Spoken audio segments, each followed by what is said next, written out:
Good afternoon, everyone. Today we are going to do another video of YouTube Osho, which is known by the name of Introduction of 1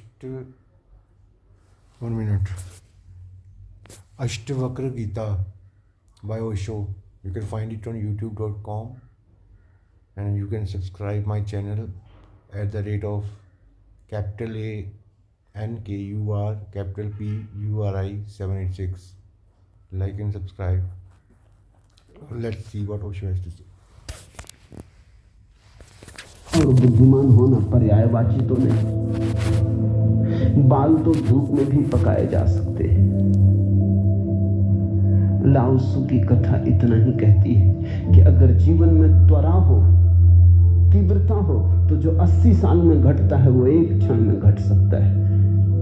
प्रज्ञा की तीव्रता हो तो एक क्षण में घट सकता है। बुद्धि मलिन हो तो 80 साल में भी कहां घटता है। जरथुस्त्र जन्म के साथ ही हंसे। जरथुस्त्र का धर्म अकेला धर्म है दुनिया में जिसको हंसता हुआ धर्म कैसे। ओशो यहाँ कह रहे हैं कि जिसको मतलब कि मोक्ष मिलना ना वो इसी वक्त मिल सकता है। तो अगर नहीं मिलना तो 80 साल भी कम पड़ जाएंगे, नहीं मिलेगा। तो युधिष्ठिर एक इसके बारे में एक कहानी है, वो आपको बताते हैं। अति पार्थिव पृथ्वी का धर्म है, इसलिए तो पारसी दूसरे धार्मिकों को धार्मिक नहीं मालूम होते। नाचते गाते प्रसन्न। जरथुस्त्र का धर्म हंसता हुआ धर्म, जीवन के स्वीकार का धर्म, निषेध नहीं, त्याग नहीं है। युधिष्ठिर का धर्म है ना जो पारसी लोगों का, तो पारसी लोग बहुत खुश दिखते हैं। उनके धर्म में कोई ये उपवास ये चीज़ें नहीं है। उनके धर्म में सिर्फ नाचना गाना, खुश रहना है। पारसी धर्म में ये सिखाता है, ओशो का कहना है कि जीवन में जैसा भी हो, जितना भी मिला हो, उसको एक्सेप्ट करना है और आगे बढ़ते जाना है। अपनी स्पिरिचुअल लाइफ में आगे बढ़ते जाना है, जीवन में आगे बढ़ते जाना है और सब चीज़ें जो भी नेगेटिव चीज़ें उसके साथ आती है उनको एक्सेप्ट करना है। तो कोई पारसी साधु देखा, नंग धड़ंग खड़ा हो जाए, छोड़ दे, धूप में खड़ा हो जाए, धूनी रमा के बैठ जाए।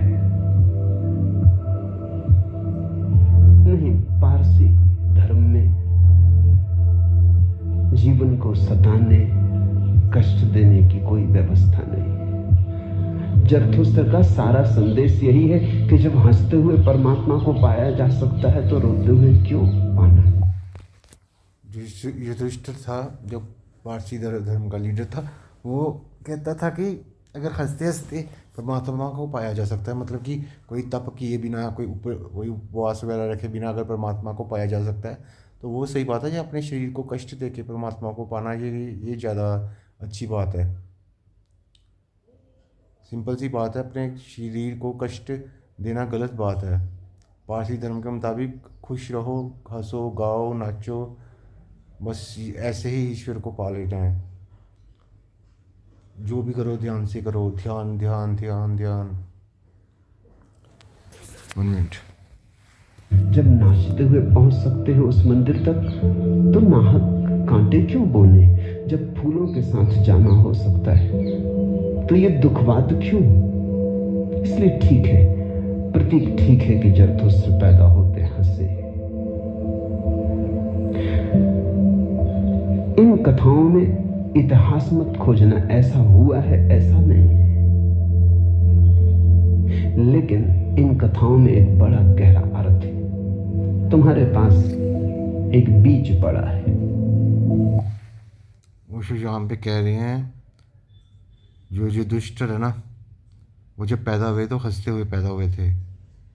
अब ये कहानी सच्ची है या नहीं, इस पर ओशो टिप्पणी करते हैं कि मेरी ये कहानी ना अगर सच्ची नहीं भी है ना, तो इस कहानी को सुन के हम बहुत कुछ अपने जीवन के बारे में पता कर सकते हैं और उसको ठीक कर सकते हैं। ये कहानियाँ ऑटो लिंक होती है, मतलब कि जो ये कहानी सुना रहे हैं और उस पर एक और बात ओशो कहना चाह रहे हैं। कोई और बात करके और कुछ और हमारे दिल में दिमाग में डालना चाह रहे हैं। आप समझ रहे हो? बात किसी चीज़ की चल रही है और हमारे दिमाग में कुछ और डाल रहे हैं। जब तुम बीज को देखते हो तो इससे पैदा होने वाले फूल की कोई भी तो खबर नहीं मिलती। ये क्या हो सकता है, इसकी भनक भी तो नहीं आती। कह रहे हैं जब हम बीज को ज़मीन में गाड़ते हैं तो हमें ये थोड़ी ना पता चलता है कि इसका फूल कितना रसीला होगा। पहले से तो हम कुछ भी नहीं कह सकते क्या होना है क्या नहीं होना। मतलब कि आप फ्यूचर की टेंशन लेते ही क्यों? जैसा परमात्मा ने दिया जैसा होगा उसी का होगा, उसी का है उसी का होगा।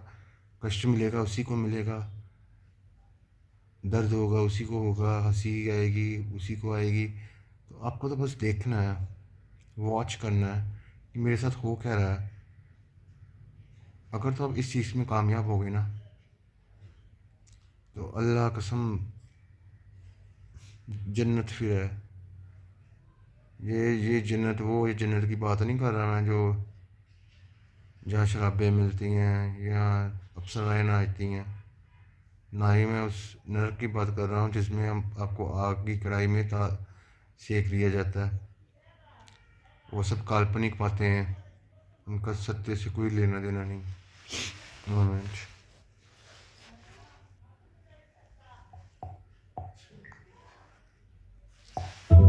ये कमल बनेगा, खिलेगा,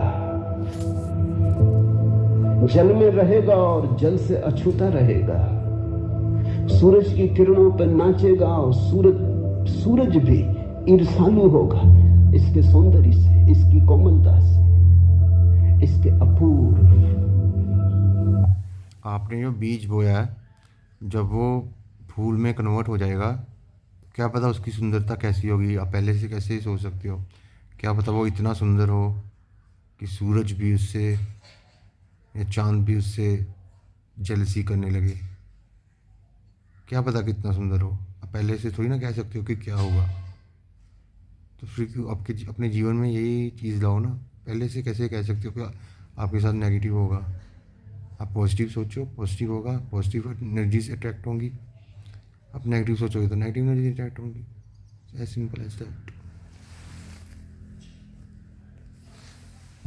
गरिमा इसके प्रसाद से, इसकी सुगंध आकाश में उड़ेगी। ये बीज को देखकर तो पता भी नहीं चलता। बीज को तो देख के इसकी कोई कल्पना भी नहीं कर सकता, अनुमान भी नहीं कर सकता। लेकिन एक दिन ये घटता है तो दो तरह से हम सोच सकते हैं। या तो हम बीज को कह रहे हैं कि बीज को देखकर बंदा ये थोड़ी ना सोच सकता है कि ये इतना सुंदर हो जाएगा कि इसकी महक आकाश की तरफ बहने लगेगी। बीज को देखकर तो कुछ भी नहीं ना पता चलता। तो आप क्यों बीज में फंसे हुए हैं? देखो जो बीज है ना, कल को क्या पता उसकी सुगंध ऐसी हो जाए कि पूरे विश्व में फैल जाए।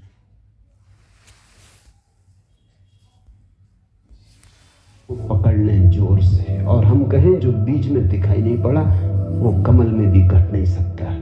ये भ्रम है, ये धोखा है, ये झूठ है। जिनको हम तर्कनिष्ठ कहते हैं, संदेहशील कहते हैं, उनका यही आधार है। वो कहते हैं जो बीज में नहीं दिखाई पड़ा वो फूल में हो नहीं सकता, कहीं भ्रांति हो रही है। जिनको हम तर्कशील बड़े लॉजिकल वाले लोग कहते हैं ना, वो कहते हैं अगर बीज ऐसा है कि बीज में कोई सुंदरता नहीं है, कुछ नहीं है, ऐसा दिख रहा अलग, तो कल को फूल में भी नहीं हो सकता। वो बड़े तर्कशाली लोग हैं, उनसे बच के रहना है। क्योंकि धर्म तर्कशाली लोगों की स्थान नहीं है। धर्म कुछ और चीज़ है।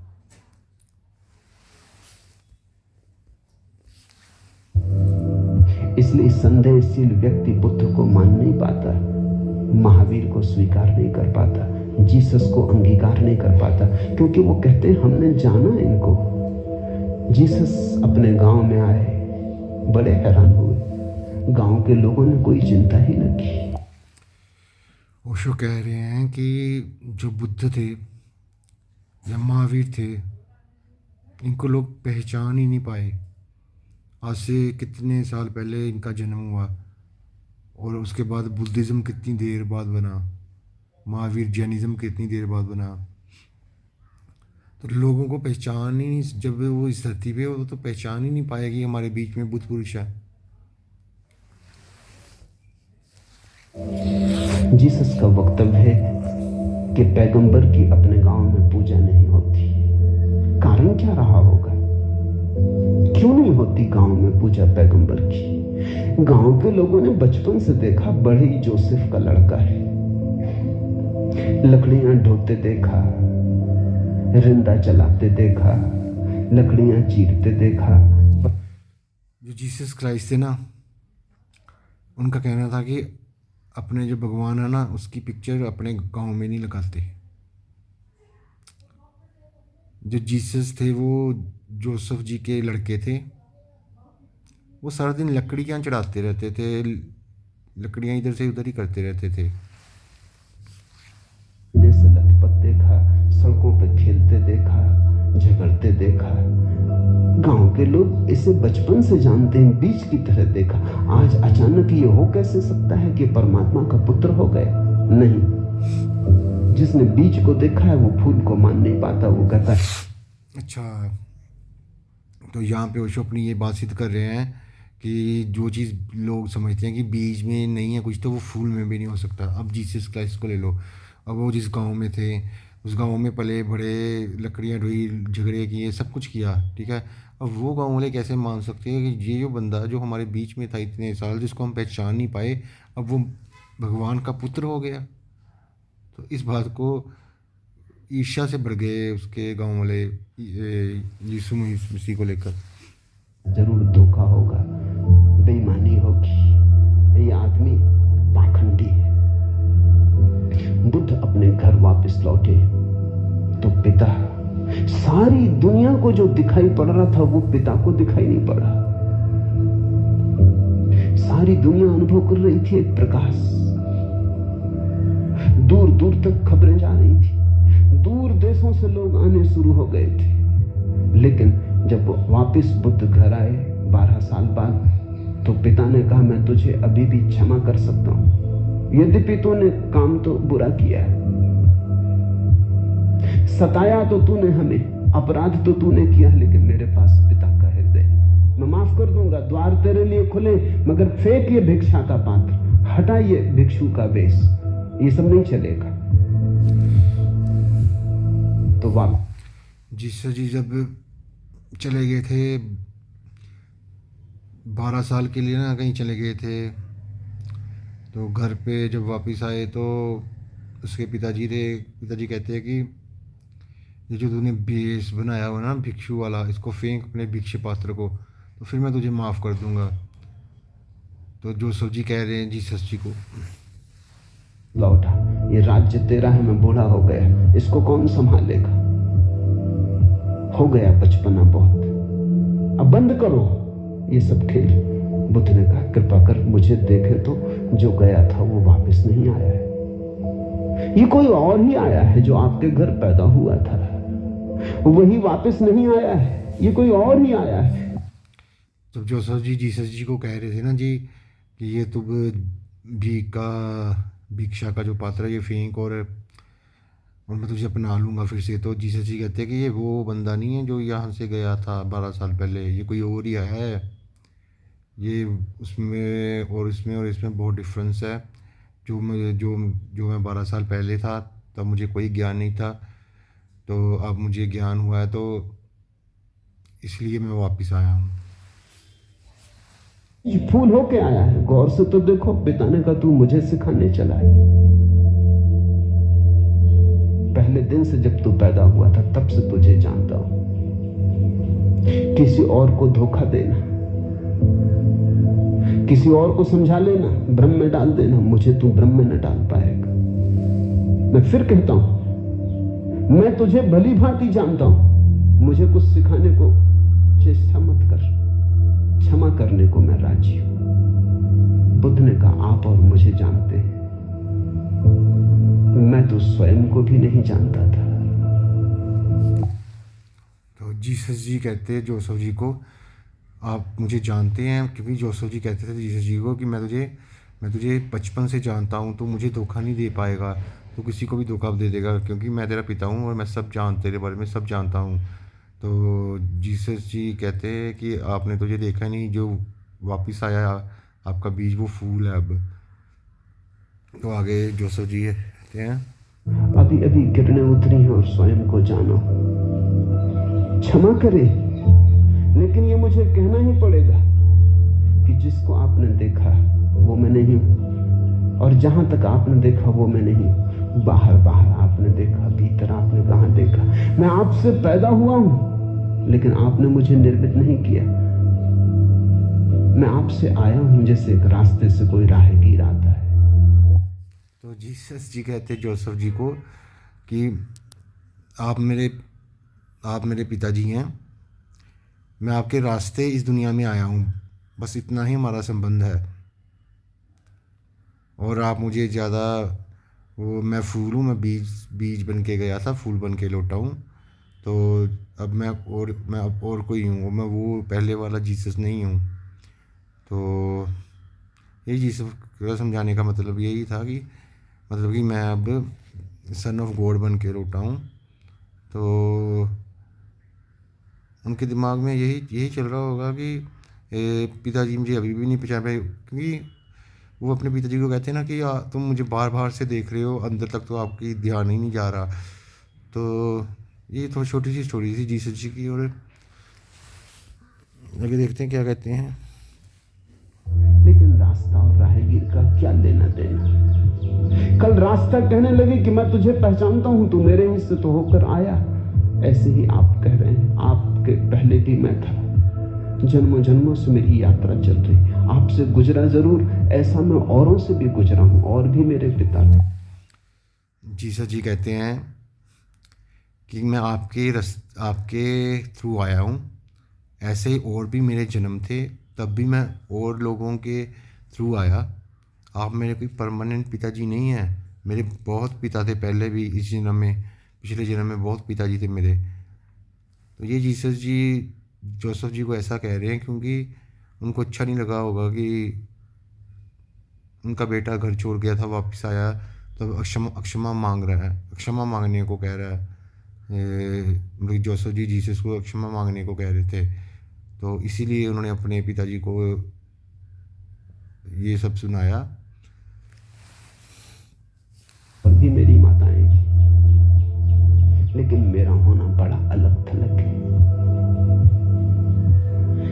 कठिन है, बहुत अति कठिन है।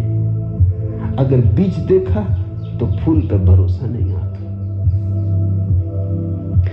एक तो ढंग है, वही इस वीडियो का सार है कि अगर बीज देखो तो ये बीज कल को इतना सुंदर